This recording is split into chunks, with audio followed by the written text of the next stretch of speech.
What's up, y'all? My name is Seth Packan, and this is where small town brains talk about big city nonsense. This is Podunk Perspective. Podunk Perspective. We are here with one of my favorite people in town, Nicole Croteau. Aw, hi. How are we doing? We're good. How are you? So good. So I was thinking about this today. We've met it was probably my first year in town, and I think like maybe Nathan or something introduced us and at a round or something, and just like looking back, it's like I got to see you play so many times and stuff. It's very cool to see you grow and, you know, put out music and do that whole thing. I'm a huge fan of your music and stuff. Aww, so thank you. You know, I mean, gosh, it's probably been like 4 or 5 years. How long have 3.5 for me? So 3.5, almost 4. okay, Yeah, 4 years. Yeah, getting there. I was gonna say it feels like a long time. How long have you been in town for? I've been here for a long time. Let's see. It's been like 12 years, I think. Yeah. Mm-hmm. So it's been a long time, but it feels like nothing at the same time. Like, it feels like not that long. It makes for a good story, right? Hell yeah. It's been quite the journey since I moved to Nashville. So. Where are you from originally? From Montana. Okay. Yeah, the Flathead Valley, which is like in the northwest corner. So a lot of people think Montana, they think Bozeman, but I'm like an hour south of the border of Canada, so up in Glacier National Park, which is pretty cool. So you guys get a lot of snow up there. Tons of snow, tons of animals. We're in grizzly country, so yeah, it's like a different world. It feels like the Wild West up there. What was it like growing up there? Like going to school, you know, up there and stuff like that? The story that I always tell people is, okay, so Nashville, they're kind of like chickens when it comes to the cold. And I'm to be honest, like the longer I live in the South, the more I get used to the heat. So I'm not as tough as I used to be. But growing up in school, they would make us wait on the playground if it was above 0 degrees. Holy cow. So if it dropped below 0, which it often did, we got to wait in the auditorium until school started. But yeah, we would literally be like bundled up like head to toe snowsuits and then wait on the playground until the bell rang if it was above 0. So 3 degrees we'd be out there like in the freezing cold. Yeah, I remember being like from Michigan, obviously. You know, I remember my mom sending me out there in like my snow pants in elementary school, backpack, you know, little the snowman, whole thing. just like wobbling out there. We had cubbies where we had to like at recess we would have to go put on our snowsuit and then go play at recess and then come back in and take our snowsuit off. So I'm pretty sure like the time we actually got outside was like 10 minutes long because by the time we got dressed and then undressed, they had to like allot for that. So it's kind of hilarious. My mom was always buying me the puffiest coat, like the thing that make me look like the biggest marshmallow on earth. I have a picture, actually. I'll send it to you of me in a snowsuit and my dad's like holding me, and I literally look like that movie. What's the movie? The Christmas movie where he's like this. Or like the Michelin Man or whatever. Or the Michelin Man, yeah. So I relate. How'd you get into music? Like, what was that, you know, moment where you're like, oh, I want to do this? Gosh, I grew up in church. My parents got saved when I was like 2 years old. And my dad's a guitar player, so he grew up in LA actually playing guitar on the Strip, and he was like a partier basically. So when he became a Christian, he was like, I got to put that life behind me. So he literally like packed up the car and moved us to Montana, and I was only 18 months old at the time. So when anyone asks me where I'm from, I always say Montana because I lived in California for like a little over a year, but anyways, so he taught me music growing up. We always would play and sing together as a family. My mom sings too. She actually wrote songs. She had a nylon string guitar when she was in high school. And she has like little cassette tapes with like old demos and stuff. So it kind of runs in the blood, but the first time I remember performing on a stage, I was like 3 or 4 years old, and I have a very like small memory. It's not vivid, but like a small memory of getting up on stage and singing Jesus Loves You with my mom. And I had like, my mom was like crouched down and I had the mic. So like sang in church all growing up, the worship team, and started writing songs when I was like 12 years old. That's cool. My first heartbreak was what inspired me. Yeah. I was absolutely infatuated with this boy from the time I can remember. And he just never liked me back. And I wrote a song called Thirsty Roots about this boy when I was 12 years old. Do you remember the song? Like, do you remember the lyrics? Oh, yeah. It's like, you good. bring the sunshine when you walk in the room. It's like a whole... That's great for 12 years old. Let me just tell you, my parents were like, you have no business writing this song at 12 years old. That's wild. Like, it was... Yeah, it was pretty mature content for that age, but that was the first time I wrote a song. I had my mom's little nylon string that she used to write on. Yeah. And I think my parents were really surprised because up until that point, I was really just a singer. And my brother was always the musician. He played like every instrument you could think of, but his main thing was the drums. And so when I came to them and I was like, Mom and Dad, I wrote this song. And they were like, what? You wrote a song? Like, I didn't even know you could play the guitar. And that's got to be cool for your mom because she was obviously, she did a little bit of songwriting and stuff like that. And like, I kind of just taught myself guitar at first. And so I think they were surprised because they were like, I guess she just knows how to do this. And obviously it's from watching my dad and her like over the years, but yeah. So what artists were your parents playing around the house, you know, when you were Oh growing my up? gosh. I would say everything from Fleetwood Mac to Heart to Rush. And then obviously like the classics like Alan Jackson and George Strait.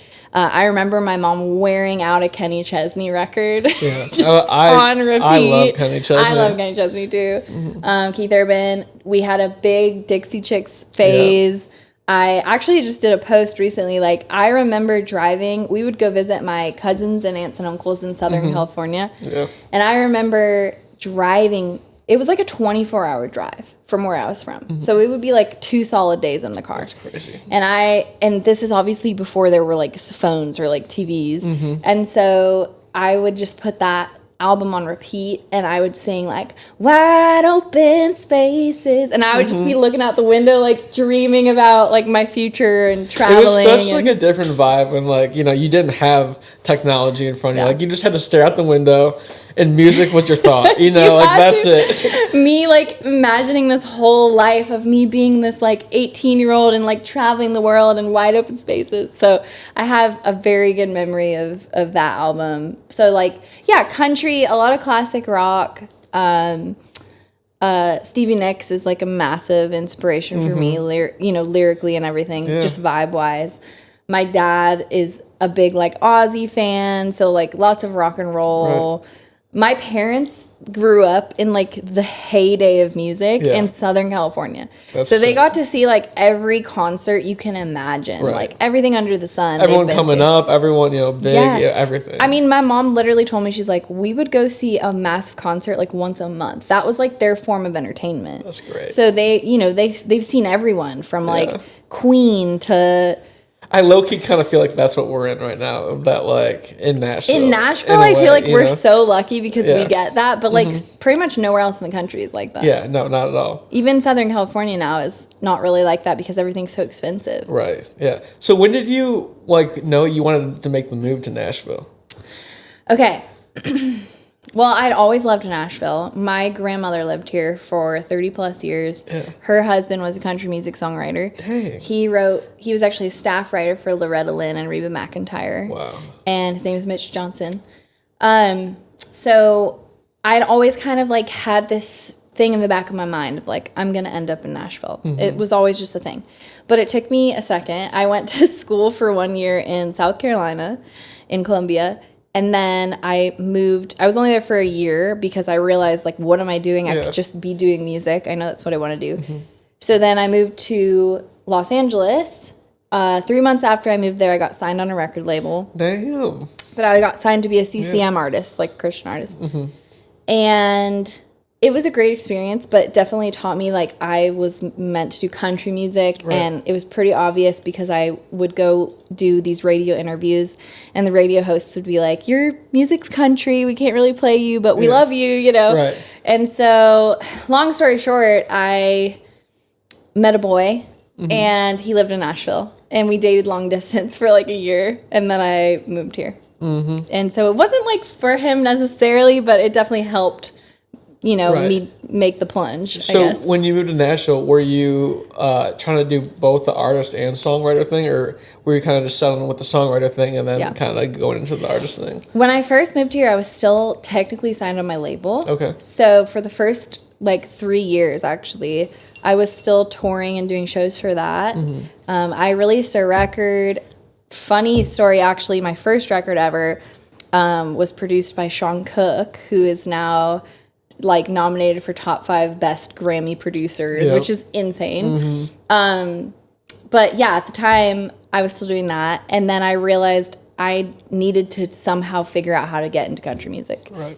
So the only way that I knew how to do that, because I knew nobody in country music at the time, was to go ask if I can play at bars. So I started playing at writers' rounds. And the first writer round I ever played, I met this girl. And she had texted me the next morning, and she was like, hey, do you want to join this co-writing session with me and my other friend? Well, the other friend, her name's Tiara Kennedy. And Tiara ended up becoming my best friend. Right.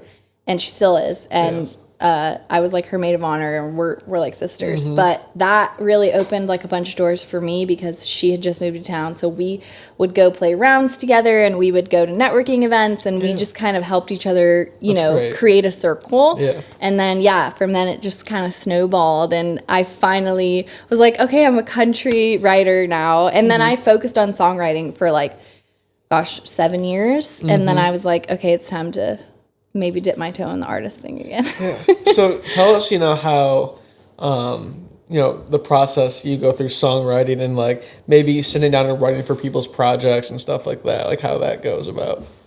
Okay. Yeah. I mean, as a songwriter, I feel I always tell people through and through, no matter what, even if I never put out another song, I would always be writing songs. And so I really, truly feel it's a gift that the Lord gives you as a songwriter to be able to help other people tell their stories, because a lot of people just don't know how, or honestly, a lot of artists know what they want to say, but they just don't know how to get it out. So I don't take that lightly. I try to go in the room really just ready to help in any way that I can and bring my best to the table. I do usually try to come with some ideas. I usually study up on the artist if they're a new artist I haven't written with. Or I have artists that I write with regularly that I know really well, and I can usually be hey, I've been thinking about you. I think I have these titles I think, will work. Or sometimes it ends up being a therapy session. I go in the room, I'm what have you been going through? Let's try to dig from that. And I make them basically just confess things to me. I'm no, that's not deep enough. Go deeper. Tell me what you've been going through. It's funny. I've heard a few writers say that recently of before we even start writing, I got to get to know you. Let's talk. Let's have a 30-minute, 45-minute conversation. Absolutely. And then let's start writing. Because you can't write a song with someone if you literally don't know anything about them. That's crazy, Yeah. No, I mean, you could, but it's not going to be groundbreaking, No, that makes a lot of sense. So tell us kind of the diverse the diversity in these rooms that you walk in, and sometimes it's a pop song, sometimes it's country, sometimes it's more rock. How do you doing that? Yeah, I mean, the mindset's really the same. It's obviously if it's a pop song or a rock song, even you might not be going as deep with the lyric as you would a country song. Yeah, country really gives you the liberty to tell a story in all its glory, But it's kind of the same thing. I mean, you go in and you're I have this idea, this whatever it is, and I get ideas all different places. Right. I could be driving in my car, taking a shower, doing yard work. Sometimes I'm in a writing another song, and I'll get an idea in that write for another song. So yeah, I mean, it just depends on the room I'm in, the people I'm with. I try really hard, I can go in a write and lead the write, and I can also go in a write and just kind of be and it's always different, right? It's always different. You could bust out a song in 45 minutes. Yeah. Or sometimes it's a month or and sometimes, a year. I mean, if the artist comes in and they're hey, I've been playing with this idea and I feel it's really cool, I will just let them kind of get us off the ground, and then I'll just try to figure out how can I make this like even more of what they want, you know, even better. Right. So yeah, it's kind of like you have to be a chameleon as a writer a little bit. But. And then like, yeah, so now tell us the process of like maybe writing for yourself and like telling your story, yeah. you know? Oh my gosh, yeah. Writing for myself is a whole different ballgame. I've been loving it. I started that way, you know, like I started writing as a therapy for myself. So now getting to do that again, which I don't really know why I stopped. I think I just my calendar got so busy co-writing that I just kind of forgot, like, oh, I can write a song by myself. So writing for me, even with other people, it's like a game changer. I think some of the best songs I've written have been just pulling from my own experience and my own hurt and my own joy and my own life, you know, living and figuring out how to put that on paper. Also, I feel like there's less of a box because I can do whatever the hell I want. Yep. So that's been really fun too. So you put out a lot of songs in like 2023, 2024. Yeah. Tell us about a few of those songs and, you know, how maybe they came to be and maybe one of your favorites out of those.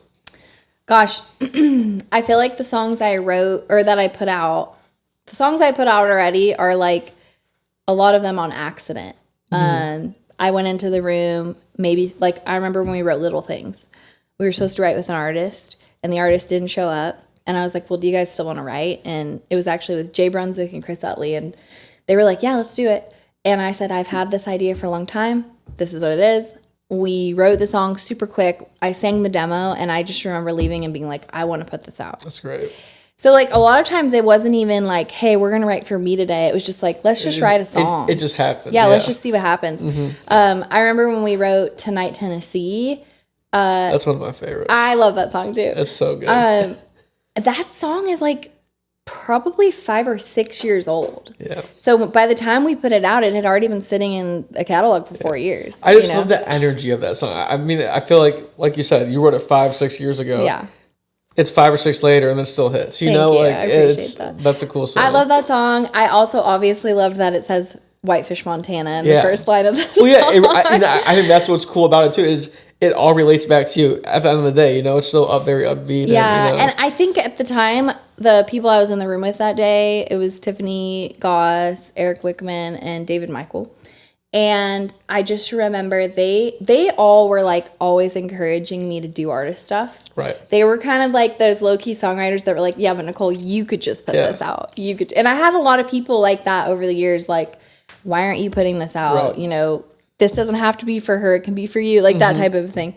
So that was one of those songs where they were like, we're just going to write a song for you. And that's great. And we did. And I'm so glad it's out. I wish more people have heard it, but that's okay. Hey, go check out Nicole Croteau on all platforms. Yes. Tonight, Tennessee.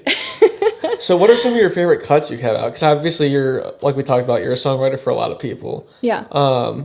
You have cuts with a lot of people in town. Tell us, you know, about some of those. Gosh, okay. Well, so many people that I love that I've gotten to write with that have put songs out. I think something that maybe makes me different than some writers is most of the artists that cut my songs, I actually have like legit relationships with, like I'm friends with them. Yeah. So every song that has come out, for the most part, feels like a huge deal because it's friends. Absolutely. And it's like me supporting them. And there's nothing better. It's like celebrating together. Like, look at this thing we made. Like, I'm so proud of you. I'm so proud of you know, like that kind of a thing. Gosh, there's so many. Taylor Austin Dye, killing it. She signed a record deal. God, it's probably been about over a year by now.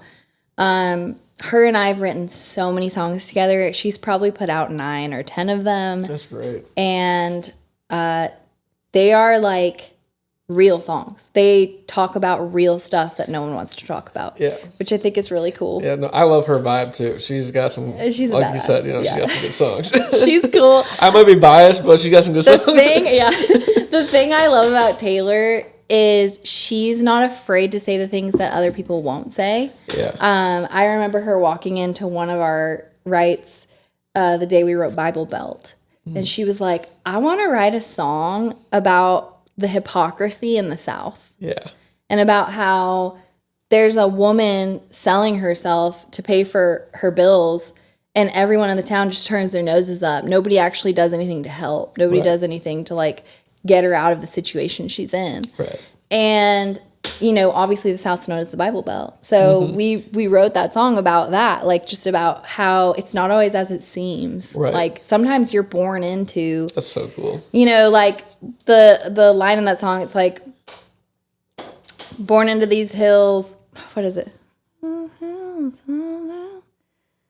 Okay, I can't remember right now. But anyways, there's a line in that song that it's about basically being born into what you're born into and not having a choice. Yeah. And I just remember writing it and being like, damn, this is a real song. But yeah, and then we wrote Rest in Peace. That was the first song that for Taylor that like popped on TikTok. I remember her texting me. I was actually in California on vacation, and she was like, oh my gosh, my first video with over 1 million views. Right. It like did so well, and it's literally about sisters, and it's about a sister that kills her sister's husband for him abusing her. So it's like, I remember we were writing it and I was like, hell yeah, I would kill my sister's husband if he touched her. Like, absolutely. Yep. So anyways, Taylor's one of them. She's amazing. We've got more coming out too. We've been working on some cool stuff. Let's go. Emily Ann Roberts, I love to death. She is the sweetest soul. She's just everything she is online, she is in person. That's what I love about Emily. But she put out a song called Walking Shoes that I love. And like, I think maybe eventually I'm going to put my own version out of it. Because I play it at like a lot of my shows. And it's just such a good song. And at the time we had a friend that was dating somebody that neither of us liked. And that's kind of where that song stemmed from. Yeah. But yeah, so Emily, I wrote a song a while back. This is a big moment for junior high Nicole. Okay. Let's hear it. But I wrote a song a while back with an artist named Willie Jones. Yeah. And T.I. actually ended up doing a rap on the song. That's cool. Which I'm like, I just remember being like in junior high listening to like, you could have whatever you like. Yeah. Like, I'm like, that guy's 100%. Singing on one of my songs. That's so cool. So that was pretty cool. Nathan Wilson. Right. Well, that's the thing I was going to bring up. I find really cool, like even, Nathan's mentioned this to me too, of like, a lot of males want them in your room, like in the room of like writing, obviously. And like, when it comes to like putting in like your perspective, and they value that. And I think that's cool because like, a lot of, girls come to town and they get stuck in like girl rooms, it's so true. And it's like, no, you can get outside the box and write with, so true. Other people as well. And I love, like, I feel like most of my rooms are with dudes, and I've somehow landed in with some really great ones, like Nathan and Connor McCutcheon and Teddy Robb and Roman Alexander and Roman too. He's like, they've become like brothers to me, and I just believe in them so much. Obviously, Nathan and we've written some really good songs that I think he hasn't even put out yet. Hint, hint, Nathan, wink, wink. But I believe in him so much. I think when he pops, it's going to be really big. Yeah. But that's super cool. So you're working on a lot of new music yourself. Yeah. You don't have to give us too much, but kind of give us a sneak peek of, maybe what you're trying to do come around 2026. It's been really hard for me to not just like blast all of this new stuff online. I took a year off. I've only put out one song this year and it was a cover because I just really wanted to like think through the next chapter. Yeah. And I don't want to just like throw stuff at the wall. You know what I mean? Yep. So this next season is going to be really cool. Let me just put it this way. There will be no shortage of Nicole Croteau songs coming out in 2026. That's how it's got to be, right? Yes. And I think I'm really going to let people get to know me more as a person and just like my background, my history.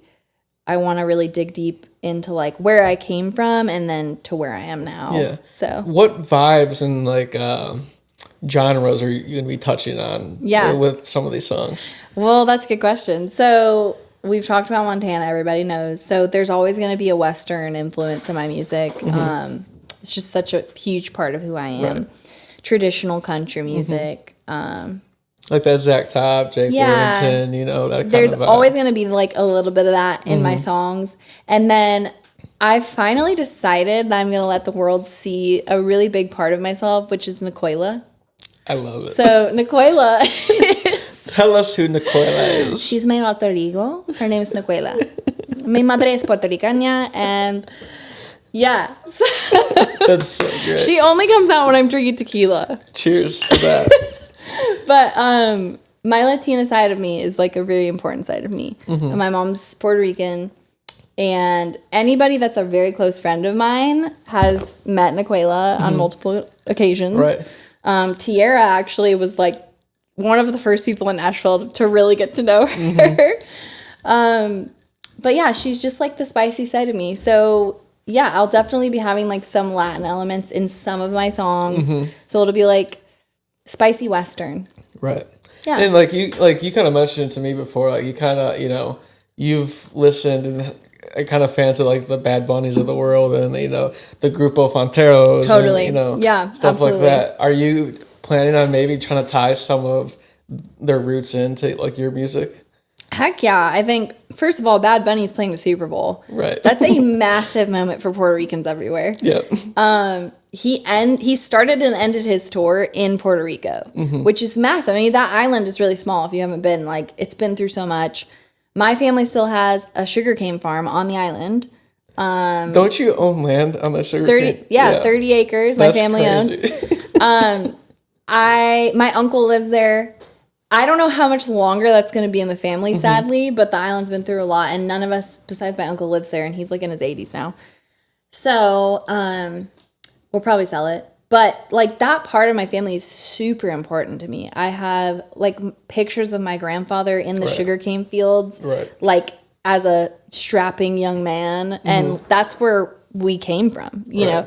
So, and I mean, I can't help it. Like, it's just in my blood. Like, a Latin beat turns on, and I am lit up. Well, I think that and also country, it goes hand in hand. It does. More than people know. I mean, like, you have guys like Cody Johnson, absolutely putting songs out, with guys like that. And I think that's cool, especially, Texas is a very big group and, like, part of the country music industry, so there's a lot of Latin cowboys. I mean, there are. I mean, this is kind of cool too. So we've got my spicy Latina side, my mom. My dad's family owned a 2,000-acre cattle farm in Alberta, Canada. Yeah. So, like, that's where my dad's from. Dang. Like, so, two opposite ends. Two opposite ends of the spectrum, and if you met them, you would fully get the picture. My parents are still married. They've been married for almost 40 years, which is insane. Great.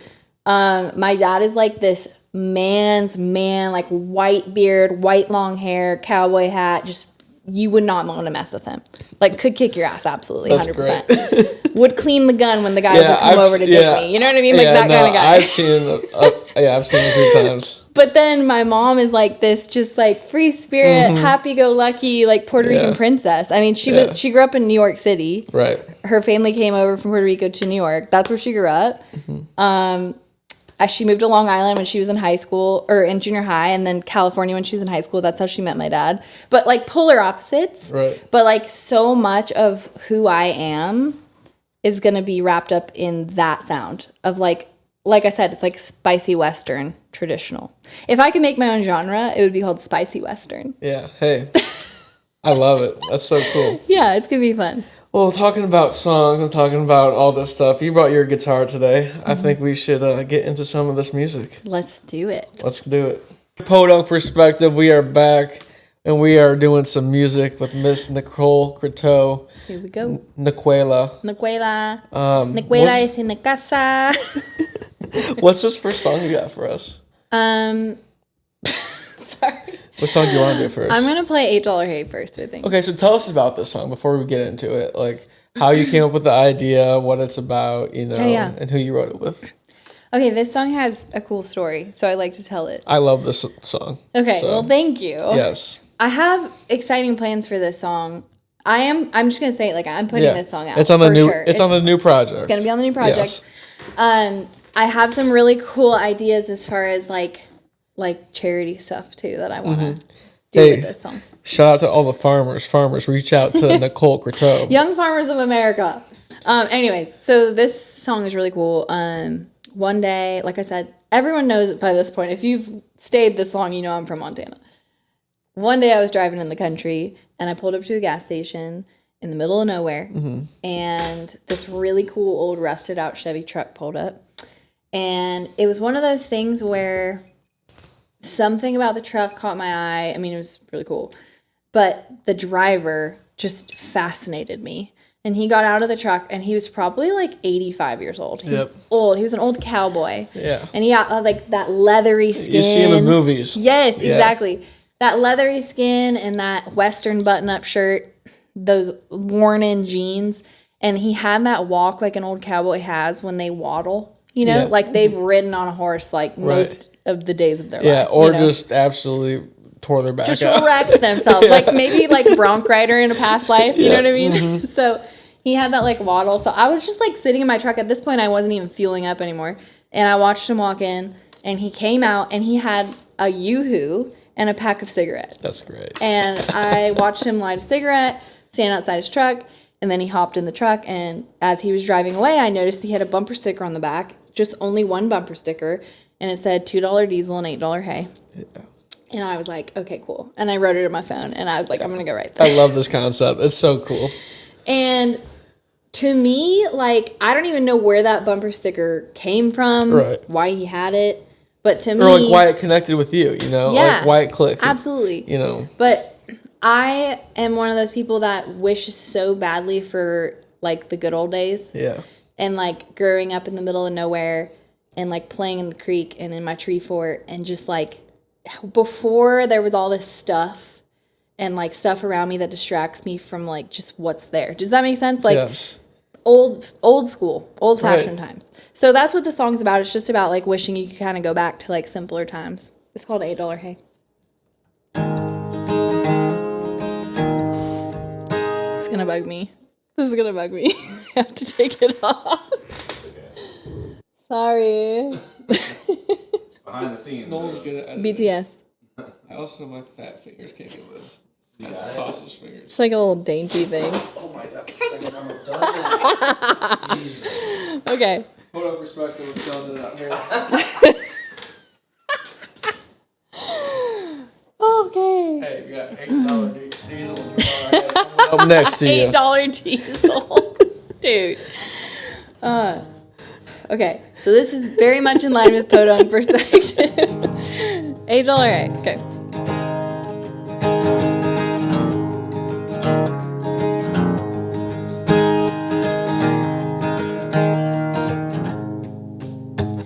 I pulled up beside him there at the pumps. He was rubbing the rust on that old Chevy truck, drinking a Yoo-hoo and smoking a Camel, bent and bow-legged from years in the saddle.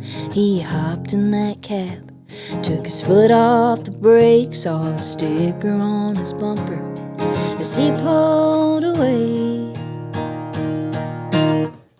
$2 diesel and $8 hay. Just a few words, but I can't help think. Love to know how it felt before everything changed. Just a friendly reminder. The time flies away. Wish I could hop up beside him and drive back to the days of $2 diesel and $8 hay.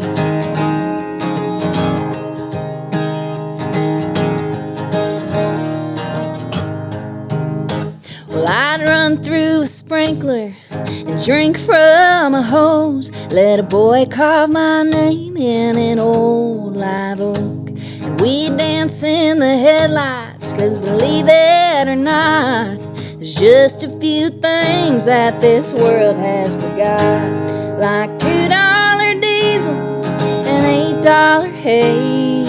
Just a few words, but I can't help think. Love to know how it felt before everything changed. Just a friendly reminder. The time flies away. Wish I could walk up beside him and drive back to the days of $2 diesel and $8 hay.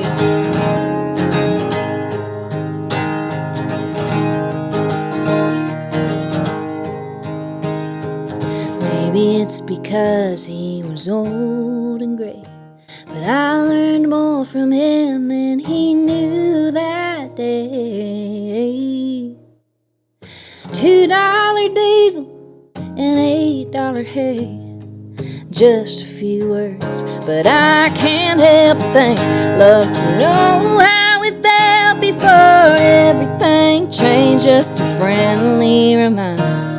The time flies away. Wish I could hop up beside him and drive back to the days of $2 diesel. I wish I could hop up beside him and drive back to the days of $2 diesel and $8 hay.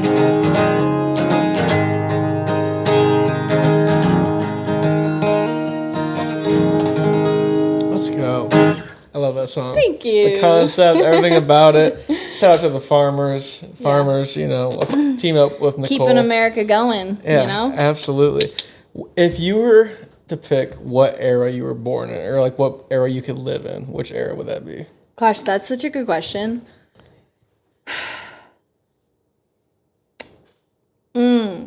I feel like I'm pretty happy to live where I live now. Right. But there is like this really funny part of me that wishes I could have been here in like the beginnings of America. Oh, damn. That's wild. Like, yeah, that's actually cool.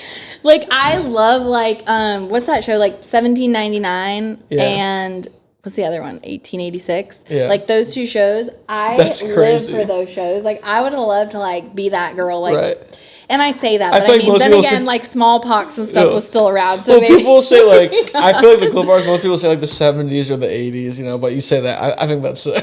I mean, I think it'd just be so like you see all the cowboy shows. The Wild West is like legit. Like especially growing up in Montana, and like I remember our field trip in 8th grade. You know how everyone does like an 8th grade field trip? Well, I don't know if everyone does, but we did. We did the Lewis and Clark Trail, and we literally went all over Montana and saw like where they went. Right. And that was just so cool. That's so cool because like I remember learning about that, but obviously we never got to go. Right. Like everyone learns about the Lewis and Clark Trail and all this stuff, but no one actually gets to see it. And for you to be able to see it firsthand, that's actually sick. I panned for gold, baby. Like I was there. Like so I think part of me, like I'm very, very happy to be born when I was born in the 90s. Yeah. And I think if I could experience anything, it would be that. And also, like, I'm really proud to be an American. And I think it would just be, obviously there's some parts of it that are not glorious, but like there's a beautiful thing about like what they were trying to do and start. And I think it would be really cool to witness that. So. Yeah. No, it's so cool. The railroad. Can you imagine the railroad being built? Yeah. Like, that's insane. One of my favorite movies is Back to the Future. And I think it's the third one. They have, like, the train. They get the train fast enough to get back to, like, Back to the Future. And it was just a great fucking show. I mean, they had the car, and, like, it was in the old western town. And, like, so true. They were on the train tracks, zooming through the train. I just think about that. Yeah. There's obviously some things, like, as an American, you're like, I really wish we wouldn't have had to do it that way. But, like, we literally built this country from nothing. Yeah. Like, well, I think that's one thing to say about all this AI stuff. You know, I think our younger generations coming up are actually going to realize that AI is not that cool. Yeah. And, like, humans doing what AI can do is cooler than what AI can do. I mean, truly, if you think about it, it's already going that way. Because, like, how many people do you know that are, like, your age that are trying to be a homesteader? Right. That are, like, trying to have chickens. Like, I have chickens. Yeah. That are making sourdough bread. That are, like, learning how to garden and do things, like, the old school way. Yeah. And I think it's because people are so, like, oversaturated and sick of the technology. Right. Just like, well, even, you know, related to music, people are sick of paying $1,000 and the person doesn't sound like what they should sound. Truth. You know, so like absolutely. They want to go there, they want the artist to sound good, but they want to go play instruments and like actually be good at their job, you know, and not have this phony it's so true. Like alter ego over TikTok. Well, and like auto-tune, they're like, wait, you don't sound anything like you sound on your record. It's sting, especially when you're paying a lot of money for you know tickets and stuff nowadays. It's like you want to go see a good show, and that's what I feel like this younger generation is buying into, you know, is like people want that OG music. Like sitting around the campfire playing the guitar, and it sounds like just as good as if you're playing for 80,000 people. 100%. You know what I mean? Like, they want that energy. Got to. So we'll go back to the Wild West. What's this next song you got for us? Okay, let's do Senorita. So this is a spicy Western. We've been talking about a spicy Western thing, so yeah, I'm gonna do it for you. So it's called Senorita. Nobody's heard this song. If you're hearing this, you are one of the first. So I hope. Podunk Perspective, you heard it first. Hope you love it. Spicy Western. Spicy Western. Nicuela.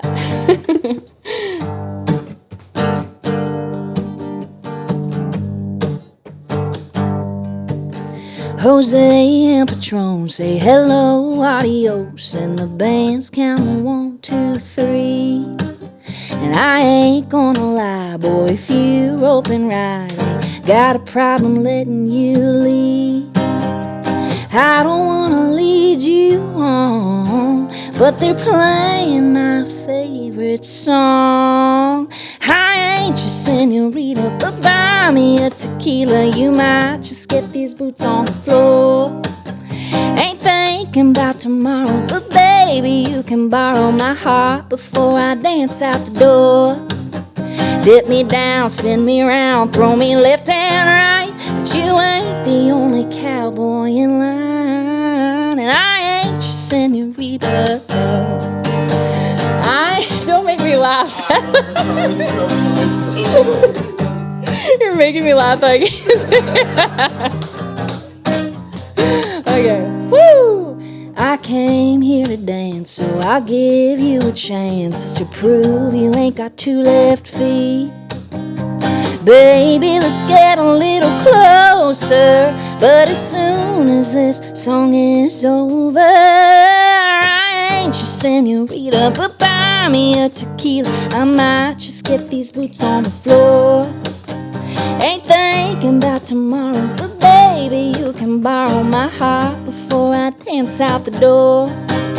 Spin me around, dip me down, throw me left and right, but you ain't the only cowboy in line, and I ain't your senorita. I ain't your senorita. I ain't your senorita. I ain't your senorita. I could be a spicy mamacita, hot tamale mamacita. Boy, it's nice to meet you, but there's something you should know. I ain't your senorita. I ain't your senorita. I ain't your senorita, but buy me a tequila. You might just get these boots on the floor. Ain't thinking about tomorrow, but baby, you can borrow my heart before I dance out the door. Dip me down, spin me around, throw me left and right, but you ain't the only cowboy in line, and I ain't your senorita. God damn. Nicole Croteau, everyone. You got Nolan's approval. You got everyone's approval on that Thanks, one. Nolan. I think that's some spicy Western right there. I call that a genre. That's a great. I remember you texting me that song, and I go, Nicole, that's it. We had a meeting that day in the morning, and I go, I'm looking for this type of sound or whatever it is. I think you should write something like this. Yeah, we did have a meeting that morning. And then literally, it wasn't, 8 hours later. She came back with this. She sent it to me, and I was like, damn, this is it. This is it. This is so Thanks, good. Seth. Yeah, no, I love that song. I wrote it with Danielle Blakey and Aaron Rosing, and I feel like we just got in the room, and honestly, we didn't know what we were going to write. I just started playing this thing. Yeah. And Danielle was like, that's pretty cool. Maybe we should write to that. And I swear, I'm not even kidding. I wasn't even going in thinking about writing a Latin song. Yeah. And I swear the first words out of my mouth were, I ain't your senorita. Yeah. And they were like, so wait, good. that's actually cool. What is that? And then that's like how it came about. It was like just a fluke thing. It was meant to be. So Songwriting 101.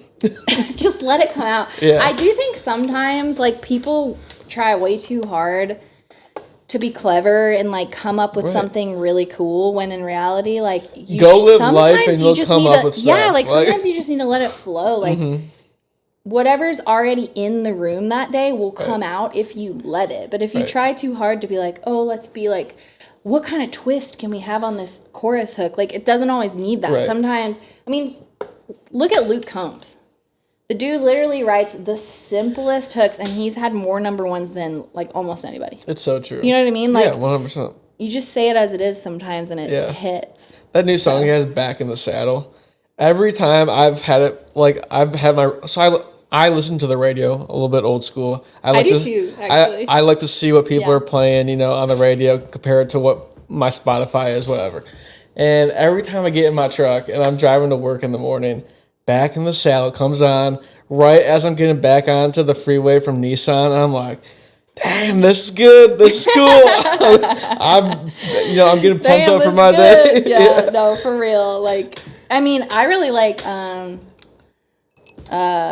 The Kind of Lovin' We Make. That song's fire, dude. Well, I mean, he's a lifelong artist, as you know they say here. It's like you put out that much music, you connect to that many people, you'll have fans forever. You know? Absolutely, yeah. So I think that's how Senorita came about, and who knows, maybe it'll be one of those songs that, like, okay, you want to know what my song is when I go dancing? Because like everyone should know, Niquela likes to dance. Okay, Nicole not so much. She likes to sit home, but like when Niquela wants to dance, we gotta let her dance. So we go sometimes, and my song forever and ever and ever, always is Shakira. That's great. Tell me what song. Hips Don't Lie. Okay, that makes sense. Oh yeah, I mean, come on, like that's like the best song ever. Right? So like. The Senorita thing, maybe that'll be one of those. A little Shakira in the spicy western. I could get Shakira to feature on it. Everybody wants a piece of the country pie right now, right? Hey, that'd be wild. I ain't your senorita. And then she's like, I ain't your senorita. That's great. So you've been out and around. You've played a few shows. What's your favorite part about playing shows? You know, and getting your music out to people. The people, man. Yeah. Like, the reason that I wanted to do music is because I love connecting with people. Right. If I can leave a scenario where I feel like I've helped make that person's day better, even if it was in the tiniest bit, I have done my job. Like, that's why I started doing music, was because I wanted to be the person that, like, sits with you in your worst moments and celebrates you with you in your best moments. And I feel like playing a show is, like, the best way to actually get face-to-face with those people and be like, oh, I'm sorry, that's so poor etiquette on my part. No, it's okay. Is to actually get face-to-face with those people and, like, look them in the eye and be like, I know where you've been through. I know what you're going through. Let's celebrate. Let's have fun. Let's cry together. Let's laugh together. Whatever it is. My favorite is when, like, there's a little girl at the show that comes up to me and, like, tells me she wants to sing when she gets older, or tells me her favorite song is Tonight Tennessee and she listens to it 50 million times a week, or whatever it is, you know? Like, that's so cool because it's like, wow, I don't even know who's listening to this music half the time. No. You know? Know, like the emotions it gives people, you don't know. You know, like, you just don't know until they, come up to you at the show and they're like, "Hey, this song means this to me," or like this, like what you do as an artist, I love. It's important. I feel like one of the songs that actually has resonated the most with people is "Who Do You Love?" Yeah, because I think it's like it talks about. I have a song called "Who Do You Love" that talks about like changing in a relationship. Yeah, and that's inevitable, right? Like. You meet someone. Do you want to play it for us? Sure, I can play that for you. Yeah. You meet someone when you're... There's no better way to tell the story than actually hearing it, right? When you're young and then you 5 years goes by and you become a little bit of a different version of yourself and they have to, like, either grow with you or grow apart from you. Yeah. And that's what that song's about. It's like you're going to grow together or apart. And I think a lot more people connect with this than you think, or like than anyone would think. So surprising. Right. I mean, I've had people message me like, I was married to my husband for 50 years and he woke up one day and wanted a divorce. Yeah. And, like, that scares the shit out of me. Right. You know what I mean? Like, But I've also had people be like, oh, this is me. Like, I was 19 when I met him, and now I'm 26. And, like, I just feel like we've grown so far apart. Or right. the opposite. Right. We've grown up together. Well, like, and sometimes life is just like this, right? Like, it is. Sometimes you're far apart, sometimes, like, as you go off the thing. And you have to have the lows to have the highs. Right. So, this is called Who Do You Love?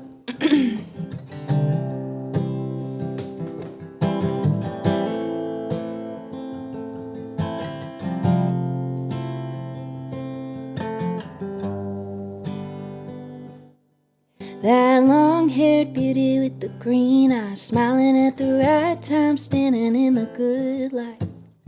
Somehow that camera caught it perfectly. Tell me, honey, is that what you really see?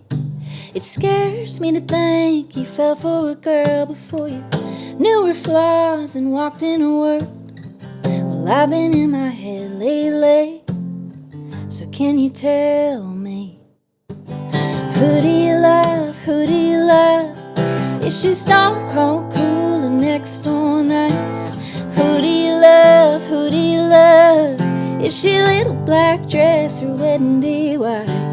Who do you love? Who do you love? Who are you missing every day and kissing every night? Who do you love? Who do you love, baby? Is it her? Or was it that sunset falling on my pale skin? That first night praying that it won't end? Are you still riding on the new high? Do you still see me in the same light? Who do you love? Who do you love? Is she stone cold cool and next door nice? Who do you love? Who do you love? Is she little black dress or wedding day white?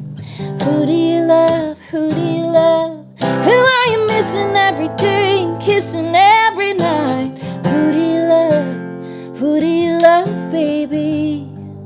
Is it her or is it me? Who do you love, baby? Who do you love? Who do you love, baby? Is it one day waking up, in our bed? Is it one day waking up in our bed, lying by a stranger that I barely met? I never asked and you never said. Who you love?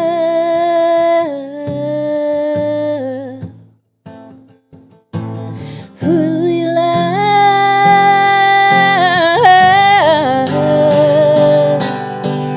Who do you love? Who do you love? Is she stone cold cool and next door nice? Who do you love? Who do you love? Is she little black dress or wedding day white? Who do you love? Who do you love? Who are you missing every day and kissing every night? Who do you love? Who do you love, baby? Is it her or is it me? Yeah. Another just like so well written song, Thank you. you. Just like Appreciate it. yeah, and I think, the concept of like this was me, but this is me, I think that's Yeah, two different versions of you. Like, I always love that chorus, stone cold, cool, or next door nice. yeah. Like, depending on who's here, Nicola or Nicole, like, that could be either. So I feel like, and I think it's a privilege to, like, get to know, the different versions of your person. What? Or for someone else to, Exactly. Like, or, like, honestly, even friends. Like, I've had friendships where we've changed over the years, but, like, we're still friends, and that's beautiful. Like, I have friends that I've known since high school, junior high. I have a friend named Jessica, junior high, like, 8th grade, and she now has a kid, and, like, she has a salon in Montana that's, like, the best salon in the Flathead Valley. Like, she's killing it. But, like, to see her kind of just go through all the phases of life, like from junior high to high school to college to, meeting her guy to, like, getting married to having a baby to opening a business. Like, it's just so cool. So, yeah, it's life, right? life, man. So you talked about you went to school in South Carolina. Yes. What'd you go to school for? It's weird. So I actually went to a private school that was like kind of like a discipleship program. And sorry, I had to get some libation. It was a discipleship school. And so I originally was thinking maybe I would want to be like a worship pastor. Okay. Crazy, I know. I knew I wanted to do music, and I just didn't know how to do it. Right. So that was like an easy way for me to like be like, oh, I can do it this way. Yeah. But then when I was there, I just like, it was very obvious that God was like, no, you need to go write songs and do country music. 100%. So I was only there for 8 months. Yeah. And then I moved to LA. Well, so. Hey, you figured it out, right? Kind of crazy. Yeah. That's cool. Yeah. You think that was okay? Yeah, you're good. Should I do another song? Yeah, one more if you're cool with that. Yeah, what should I do? Tonight, Tennessee. Okay, Tonight, Tennessee. Let's end it on a banger. A banger. Slide it a little bit to your left if you can. Yes, I can. No. No. Absolutely not. Okay. Just tuck that over there. Okay, so we talked about this song. Yes. This is Tonight, Tennessee. This is one of my favorites. It's out on all platforms. Spotify, Apple, YouTube, you name it. There's so many streaming platforms now. I can't even tell you all of them. It's kind of wild. You want to come with me everywhere and promote my songs? Let's do it. Tonight, Tennessee. Tonight, they will sign. Yeah, we talked about this, so I don't really need to talk about it much, but wrote this like 6 years ago. And I actually wrote it because at the time not at the time. At one point in my life, I was dating a guy long distance, and I wanted to write a song about how I wanted to be with him more than anything else. Mm-hmm. And I was touring at the time, and I was just like, I don't want to tour. I want to go to Nashville where he is and just be with him. So that's where this song came from. It's just about like coming to Tennessee to be with him. Let's go.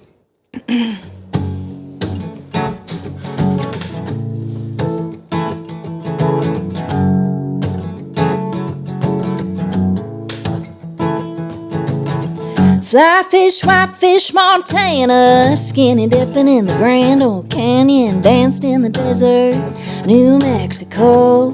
Oh, oh. Tequila kicked my woo in Texas. Now that's a spirit that I don't mess with. Mariachi, San Antonio. Oh, oh. But right now, this heart is headed to your house, and right now, you're everything I'm thinking about. Got that Smoky Mountain state of mind with the crickets and the fireflies. Wherever you are is where I wanna be tonight, Tennessee.